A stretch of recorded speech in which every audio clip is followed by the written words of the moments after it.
आगे भिडियोते देखेছি তোমাদেরকে যে আমি দক্ষিণেশ্বর মায়ের মন্দিরে পুজো দিতে গেছিলাম। তো আমাদের পুজো দেওয়া হয়ে গেছে, এবার প্রায় দুপুর 12টা বেজে গেছে। তাই ভাবলাম সকাল থেকে কিছু খাওয়া হয়নি, তো এবার খাবারটা খেয়ে নেওয়া যাক।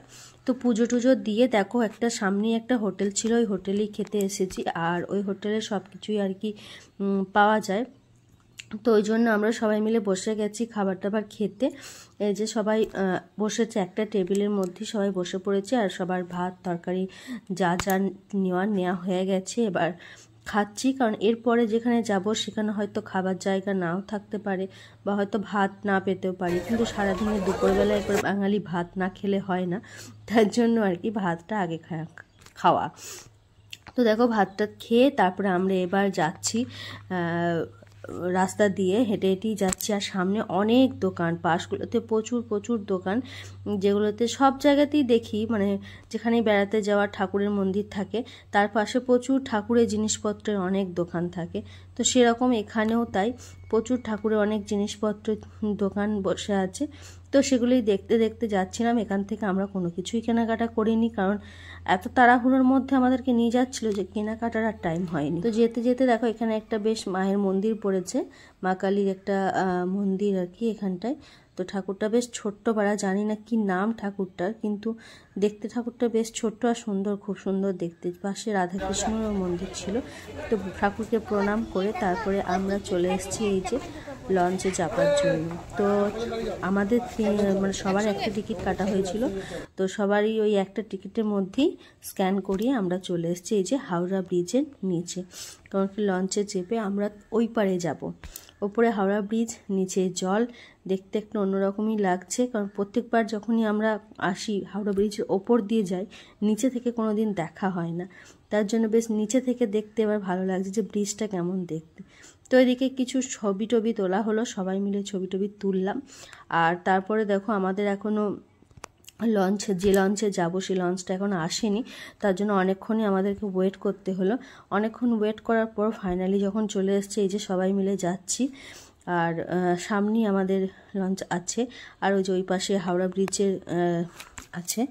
তো এখানে একটা কাণ্ড হয়েছিল, মানে সত্যি করে বলতে ফোনে অনেক সময় দেখেছি, রিলসে বা অনেক কিছুতে যেগুলো হয়, তো আমার স্বচক্ষে দেখা, ওপর থেকে একটা লোক ঝাঁপ দিল, মানে ওপর থেকে একটা লোক ঝাঁপ দিয়ে জলের মধ্যে পড়লো। তো সে লোকটা বেঁচে আছে কি আদৌ মারা গেছে সেটা কিন্তু আর লাস্ট পর্যন্ত কেউ বলতে পারেনি, কারণ ওপর থেকে ঝাঁপ দিয়ে পড়ার পর তাকে আবার যে ওখানে যে নৌকা টোকাগুলো থাকে আর কি, যারা ছোটোখাটো, সে তারা গিয়ে আবার ওনাকে তুলে নিয়ে এলো। আশা করছি উনি বেঁচে যাবেন, কারণ অতটাও মানে মানে কি বলবো, অতটা বয়স্ক ছিল না, মানে ইয়াং ছেলের মতনই ছিল আর কি, মিডিয়াম বয়সে। তো আশা করছি উনি বেঁচে আছেন।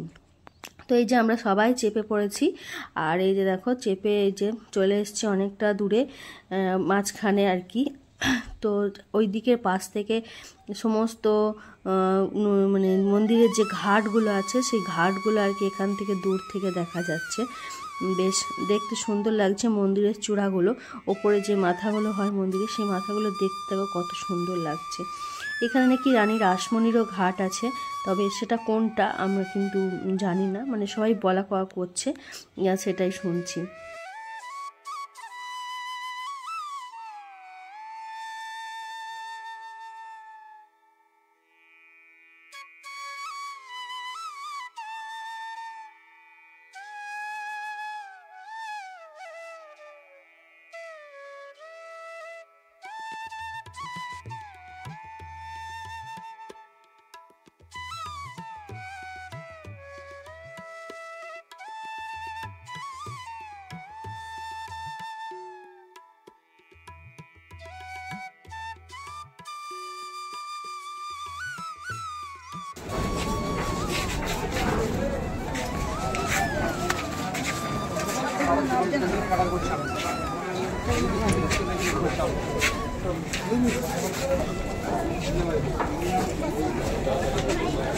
একটু তাকায় দিকে, এরকম করে যাবি তুই।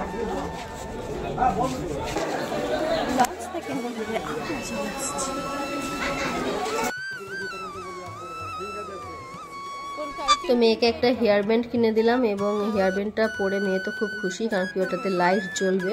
তো লাইট জ্বলা মানে হেয়ার ব্যান্ডগুলো এখন খুব উঠেছে। আমার ছোটোবেলাতে আমার একটা ছিল, কিন্তু এরকম না, আমাকে একটা মানে আমার মামা আর কি বানিয়ে দিয়েছিল আমাকে আর একটা মামার মেয়েকে।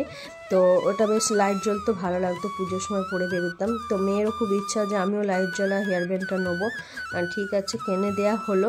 তো তারপরে দেখো আমরা চলে এসেছি মেট্রোতে চাপবো তার জন্য, হাওড়া স্টেশনে। তো মেট্রোতে কোনোবার চাপা হয়নি, কলকাতাতে এসেছি কিন্তু কোনোবার মেট্রোতে চাপা হয়নি। তো তার জন্য এই যে মেট্রো স্টেশনের দিকে ওইদিকে যাচ্ছি, কারণ ওটার কাউন্টার আলাদা আর কি। তো এখানে এই যে আমরা জানতাম না আগে কোনখানে কি হয় না হয়, তো তার জন্য এখানে একটা জিজ্ঞাসা করা হলো সবাইকে যে কোনখানটা মেট্রো স্টেশন কোন দিকটায় যাওয়া হয়। তো ওই জন্য জিজ্ঞাসা করে সবাই বলে দিল। এখানে চারিদিকেই রাস্তা, কোন দিকে কি যাব নিজেরাই বুঝতে পারছিলাম না।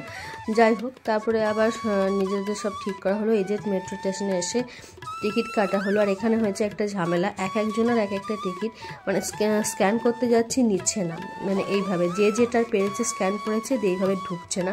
তো লাস্টে একজনের আর কি হচ্ছিলই না, আমাদের মধ্যে ওই দিদিভাই ওর হচ্ছিল না, আসতে পারছিল না, মানে একজন করে ঢোকা যাবে, একজনের বেশি ঢোকা যাবে না।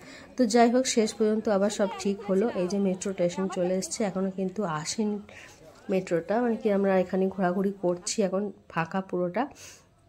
তো পুরোটাই ঘুরে দেখছিলাম কেমন কি, পুরোটা অনেকটা বড়, মানে যেমন সবাই বলে যে জলের তলা দিয়ে যায়, এরকম কিন্তু আমরা কোনো কিছু ফিল করতে পারিনি। বাস একটা শুধু বাইরের দিকে নীল রঙের লাইট জ্বলছিল। আর ফোনেতে যা দেখি এত ফাঁকা, লোকে এত ভিডিও করে, আর সেটা পুরোটাই ভুল বলে আমার মনে হয়। জানি না কোথায় ফাঁকা থাকে। আমরা যেটাতে উঠেছিলাম এত পরিমাণে ভিড়, দেখতেই পাচ্ছ, আমি ক্যামেরা সেভাবে ধরতেই পারিনি, কোনো রকমভাবে দাঁড়িয়ে আছি, বসা তো দূরে থাক, এক একটা জায়গায় দুজনে করে হাত দিয়ে ধরে আছি, এরকম আর কি। তো ওখান থেকে নামার পরে আবার এই যে লিফটে, আজ যে কতবার লিফটে চেপেছি, কতবার নেমেছি, আর কি বলবো, মানে মনে হয় এতবার লিফটে কোনো জায়গায় জীবনে চাপিনি একসঙ্গে, মানে প্রত্যেকটা জায়গায় যাচ্ছি, চাপছি নামছি, চাপছি নামছি, এই হচ্ছে আর কি। তো যাই হোক, আমাদের আশাটা পূরণ হয়ে গেল লিফটে যাওয়ার। ইস্যু তো প্রথমে ভয় পাচ্ছিল, দু একবার চাপার পর তারপরে ওর বেশ মজা লেগে গেছে। তো ও তারপর মানে একা একাই, মা আমি একা একাই পারবো, আমাকে আর হাত ধরতে হবে না, আমি একা একাই চলে যাব। তো যাই হোক, একা একা ছাড়া যায় না, দিদির হাত ধরে আমার মেয়ে চললো, চাপছে আর নামছে, এই করছে, বেশ ও মজা করছে। অনেক দিনের ওর ইচ্ছা ছিল যে কলকাতায় ঘুরতে যাব, কলকাতায় বেড়াতে যাব, চিড়িয়াখানায় যাব, ইকো পার্ক, নিকো পার্ক, এইসব পার্কগুলোতে যাব, কিন্তু আমাদের অত যাওয়ার টাইম হয়নি, কারণ আমরা একদিনের জন্যই গেছিলাম, আর একদিনের জন্য এখান ওখান ঘোরার অত সম্ভব হয়নি, যেহেতু সবাই মিলে একসঙ্গে গেছিলাম, তো ওই জন্য বেশি ঘুরতে পারিনি।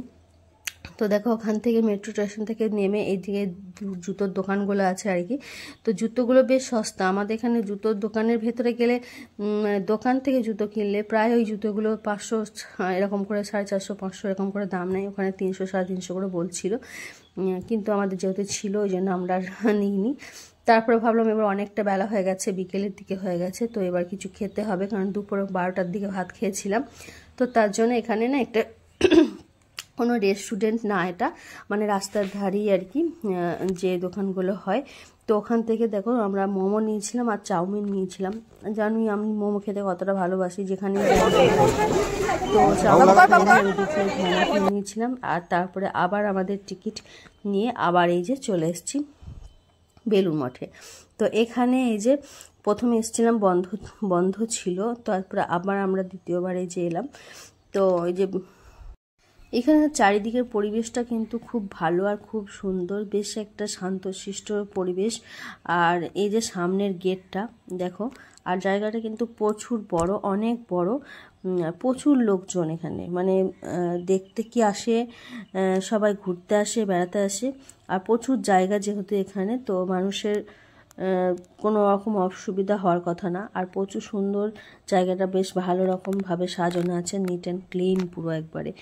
তো বেশ ভালো লাগছিল এখানে এসে। আর আমরা যেটা আর কি এখানে দেখলাম, এখানে কিছু ছবি টবি তুললাম, কারণ যেহেতু শীতকালের দিকে গেছি, চারিদিকে প্রচুর ফুল ছিল, চন্দ্রমল্লিকা, এসব ডালিয়া, অনেক ফুল ছিল, ফুল গাছের বাগানে ভর্তি, আর খুব ভালো লাগছিল বাগানগুলো দেখতে। এই যে মন্দিরটা, এই যে সামনেরটা দেখতে এরকম, আর এটা বাইরের কোন পাথর দিয়ে তৈরি, যে পুরোটাই আর কি পাথর, মার্বেল নয় ঠিক, এটা আর কি বাইরের এক ধরনের পাথর দিয়ে তৈরি।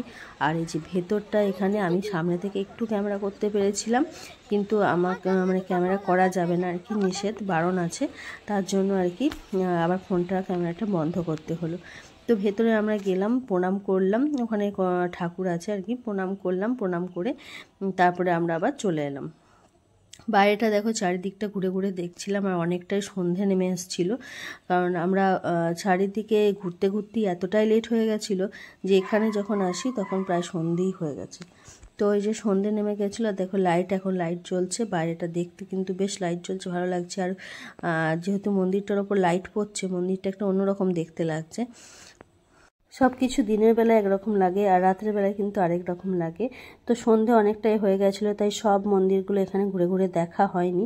তো এটা গঙ্গার ঘাটের কাছে ছিল মন্দিরটা, তো এখানে আর কি সন্ধ্যা আরতি হবে বলে বন্ধ করে দেওয়া হয়েছিল গেট, সেরকমভাবে আমরা দেখতে পাইনি। সামনেটা মন্দিরটা দেখে একটু চলে এসেছিলাম।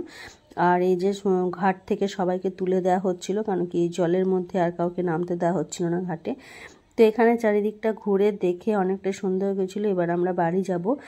তো বাড়ি যাওয়ার আগে আরেকটা কথা বলি তোমাদেরকে, আমাদের এতটা কেন লেট হলো আর আমরা কেন বেশি জায়গা ঘুরতে পেলাম না, কারণ আমাদের ট্রেনের মধ্যে একটা ঝামেলা হয়ে গেছিলো ট্রেন ধরা নিয়ে। আমরা যে ট্রেনের টিকিটটা কেটেছিলাম আবার বেলুড় মঠ আসার জন্য মেট্রোর পরে, তো ওখান থেকে আর কি একটা মানে আমাদের ট্রেন দেওয়ার কথা ছিল 2 নম্বর প্ল্যাটফর্মে, ট্রেন এসেছিলো 3 নম্বর প্ল্যাটফর্মে, লোকাল ট্রেনগুলো।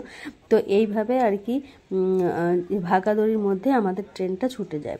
তো দিদিভাই আর মেয়ে মেঘনা দুজনে মিলে উঠে পড়ে, কিন্তু ছেলেটা আমাদের কাছে থেকে যায়, যেহেতু ছেলেটা ওর পাপার কোলে ছিল, মানে আমার বরের কোলে ছিল।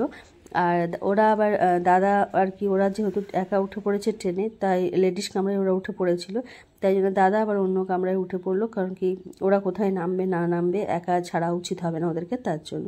আর ইস্যুর পাপা, আমি আর ইস্যুতে আমরা 4 জন উঠতে পারিনি, কারণ ট্রেনটা প্রচুর পরিমাণে ভিড় ছিল আর ছাড়ার মুখে ছিল, তো ওই জন্য আমরা উঠতে পারিনি। তো ওইভাবে আর কি ট্রেনটা ছেড়ে গেছিলো, ওরা আবার ওখান থেকে আবার বেলুড় মঠ যায়, আবার আমরা এখান থেকে খানিকক্ষণ পরে আবার ট্রেন পাই, তারপরে আমরা যাই। তো এইভাবে ভাগাদড়িতে অনেকটা টাইম আমাদের নষ্ট হয়ে যায়, তার জন্য খুব একটা বেশি জায়গায় ঘুরতে পারিনি, 2টো জায়গায় দেখেছি। নেক্সট টাইম যখন যাব তখন আর কি বাকি যে জায়গাগুলো আছে, পার্কগুলো আছে, সেইগুলো ঘুরবো। তো দেখা যাক আবার কবে যেতে পারি। তো ওখান থেকে আসার পরে আমরা দেখো মেমারি স্টেশনে এসছি, আর এখন প্রায় 8টা উপর বেজে গেছে, মানে 9টা পৌনে 9টার দিকে আমাদের বাস ছিল, তাতেও 10 মিনিট লেট করে দিয়েছে, অনেকটা রাত হয়ে গেছে। তাই এখানে কিছু সেরকম খাবার জায়গা পাইনি, হোটেল খাওয়ার জায়গা সেরকম কোনো কিছু খোলা নেই বাস স্ট্যান্ডে। তার একটা মোমোর স্টল খোলা ছিল, যেখানে আমরা মোমোই খেয়েছি আবার, কারণ কি মোমো তো জানো যতই দেবে ততই আমি খেয়ে নিতে পারবো, এরকম আর কি। তো এখানে 50 টাকার মধ্যে 6টা মোমো দিচ্ছিল। তো চলো আজকের মতো টাটা, বাই বাই, সবাই ভালো থেকো, ভিডিওটা ভালো লাগলে লাইক করো। চলো আজকের মতো গুড নাইট।